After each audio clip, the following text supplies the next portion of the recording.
No Brasil eu joguei, né, em 1974, eu já fui para o time de cima, né, junto com o Serginho. 74? 74. Então tu estava no time que foi campeão, Isso, com o Cláudio, o João. Isso, aquela turma. Já tinha jogado um ano antes. O Cláudio esteve aqui e contou a história desse título. Claro, em 73 eu já participei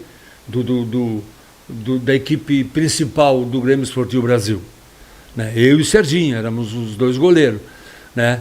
Mas não vingou, mas ao menos participei, joguei. Aí eu tinha o quê? Meus 17 anos. Já era titular? Jogava eu, jogava o Serginho. Tinha tá. uma troca, assim. O Serginho mesmo que era? O Serginho Leonetti. Não, o Serginho Leonetti. O Serginho Leonetti. Serginho Leonetti, Serginho né? Tá. Aí já em 74, né? Também a gente jogou e se revezando. Se não me engano, foi 3 partidas para mim, 3 partidas para o Serginho, algo assim foi, não estou bem lembrado. Né? Mas onde o Serginho foi o titular da final e tal, foi o Serginho. Eu saí jogando né, como titular e depois passou a ser o Serginho.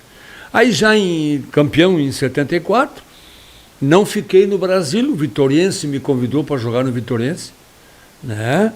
Em 75, e eu vi que eu tinha muito mais oportunidade no Vitoriense que no Brasil, porque no Brasil o Serginho seria o titular, mais experiente, né?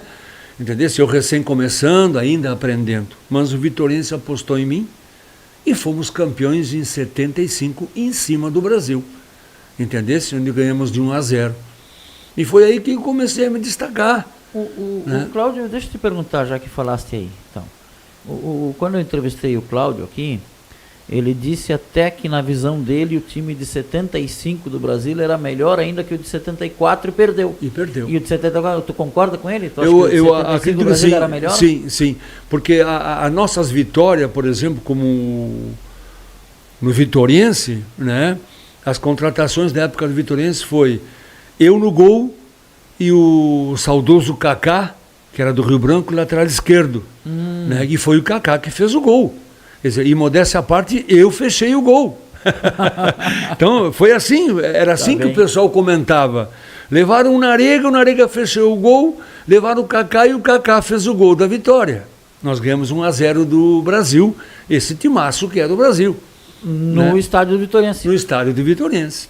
Então tinha uma melhor campanha, chegaram como favorito. Então. Exatamente. Não, e assim, se decidiu em casa porque era a melhor campanha. Claro, decidimos em casa, exatamente. E ganhamos um jogo de 1-0.